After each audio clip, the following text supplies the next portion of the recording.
प्रणाम करके और पहले ही प्रश्न कर दिया कहीं ये चले न जाएं कि हे प्रभु कुछ जानना चाहता हूं। क्या? बोले नियमानस्य किम कर्तव्य, मरना जन्म प्राणी का कर्तव्य क्या? सुखदेव जी ने कहा आते देर नहीं लगी, न बैठाया, न अभिवादन किया, न जल पिलाया और प्रश्न ही कर दिया।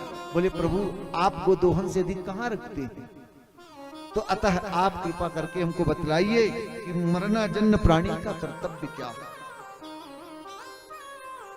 परीक्षित जी महाराज सुखदेव जी को सुंदर आसन में बैठाते हैं और परीक्षित ने प्रश्न किया है और उन्हीं परीक्षित जी के प्रश्नों का उत्तर देते हुए श्री सुखदेव जी महाराज बैठते हैं, सब ऋषिगण बैठे हैं।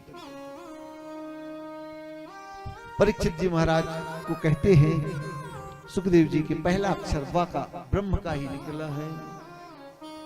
बरीयाने से ते प्रश्न कृतो लोक हितो नृपा आत्मविद सम्मतः पुंसा श्रोतव्यादिषु यः परा। पहला वकार, वह शब्द जो है ब्रह्म का बीज मंत्र है, जो खाया है वही निकलेगा। मूली खाई है तो मूली की गंध आएगी, प्याज खाए हो तो प्याज की गंध आएगी। सुखदेव जी क्या खाए हैं? ब्रह्म का भजन, तो इसीलिए पहला शब्द ब्रह्म का निकला। वरी आने से प्रश्न कृतो लोक हितो नृपा। तुमने बड़ा अच्छा प्रश्न किया है, किसके लिए? बोले लोक हित के लिए। ये राजन लोक कल्याण के लिए आपने बहुत सुंदर प्रश्न किया है, यही संसार का नियम है। हे मेरे श्याम, हर इंसान चाहता है हे सलोने सरकार सबके जीवन में ऐसा ही दिन आए और सबके जीवन में 7 दिन में ही मृत्यु आती है और 7 दिन में ही उसको जाना पड़ता है। पर वही कुछ छोटे कुछ कम व्यक्ति होते हैं जिनको ब्रह्म की प्राप्ति होती है। भक्त कहता है ओ मेरे श्याम। सुखदेव जी से प्रश्न किया है म्रियमाणस्य किम कर्तव्य, मरना जन्म प्राणी का क्या कर्तव्य है। तो मरना जन्म प्राणी का क्या कर्तव्य है, उसको क्या करना चाहिए। जब अंत समय आए, अंतिम समय आए तो व्यक्ति को क्या करना चाहिए। उस समय कहते हैं एक ही काम करना चाहिए। भगवान सुखदेव जी कहते हैं ये ब्रह्म के मुख से निकले हुए सब शब्द हैं। पहले 3 चीज बताई गई आपको। एक तो भगवान व्यास जी जिन्होंने ये ग्रंथ लिखा वो भगवान के अवतार है। 24 अवतारों में व्यास जी आते हैं जो कला अवतार है। कला अवतार के द्वारा लिखा हुआ है।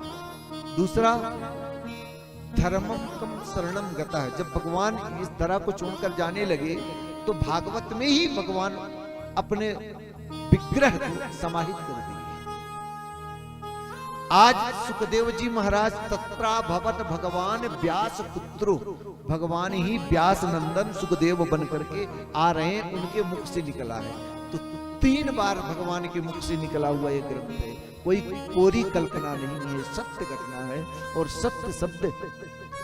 इसीलिए पहला शब्द लिखी ना बरीयाने से ते प्रश्न कृतो लोक हितो नृपा आत्मविद सम्मतः पुंसा श्रोतव्यः दिशु सर्वदा। हे राजन, मनुष्य की पूरी आयु जीवन में कितने वर्ष हैं? बोले 100 वर्ष की आयु। उसमें 50 वर्ष सोने के निकाल दो, रात्रि तो निकालोगे ना, दिन बचा 50। उसमें 20 साल पढ़ाई की निकाल दिए, 30 साल दाम्पत्य जीवन की निकाल दिए, 20 साल उसमें और जोड़ दो तो 20 40 हो। अब आप बचा 10 साल, तो 10 साल जो बुढ़ापे में प्राण प्रयाण समय कफवात पित्तई कंठावरोधन विदो स्मरणम कुतस्या जब बुढ़ापा आता है तो कमर दर्द करेगी, घुटने दर्द करेंगे, कफ पकड़ेगा, तो 10 साल तो निकाल दो। तो भजन कब करोगे, बचा कहां? अब तो 100 साल आयु भी नहीं रह गई। हम सोचते हैं बुढ़ापे की भजन होती, ना जी। भगवान कपिल हैं, प्रहलाद हैं, बुढ़ापे में किसी का भजन हुआ है? बुढ़ापे में तो भजन नहीं होता, वहां पर तो बस शयन होता है, सोने में ही जाता है समय। कुछ लोगों को वैसे निद्रा आ जाती है, कुछ मेडिसिन लेकर सोते हैं, पर सोते रहते हैं, क्योंकि इतना शरीर में वेदना होती है, पीड़ा होती है, घुटने में दर्द, कमर में दर्द, मन भी नहीं लगेगा। जब सारी अवस्था बढ़िया दुनिया की सैर किए हैं तो बुढ़ापे में भजन थोड़ी होगा, फिर वही जो खाए हैं देखे हैं वही दिखेगा। इसीलिए बाल्या अवस्था से ही, जवानी से ही थोड़ा थोड़ा प्रभु के प्रति समर्पण होना चाहिए। श्रोतव्यः दिशु सर्वदा, गोविंद की कथाओं को श्रवण करना चाहिए। तो क्या करना चाहिए? बोले 3 बातों को जीवन में ध्यान लगा लो। भगवान सुखदेव जी परीक्षित को 3 चीज कहते हैं, अगर जीवन को सार्थक बनाना चाहते हो तो ये 3 शब्द भागवत के गांठ लगा के रख लो, इतने में ही तुम्हारा काम हो जाए। अच्छा महाराज, बहुत बड़ी बड़ी बातें होंगी। बोले ना, छोटी छोटी। कौन कौन सी? बोले श्रोतव्यः कीर्तितव्यश्च स्मर्तव्यश्चेक्षता भयम्, स्मर्तव्यश्चेक्षता भयम्।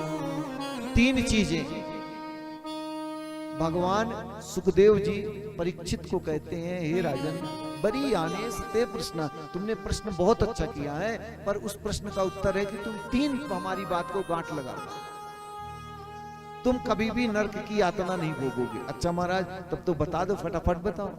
बोले क्या है 3 बात? बोले श्रोतव्यः कीर्तितव्यश्च स्मर्तव्यश्चेक्षता भयम्।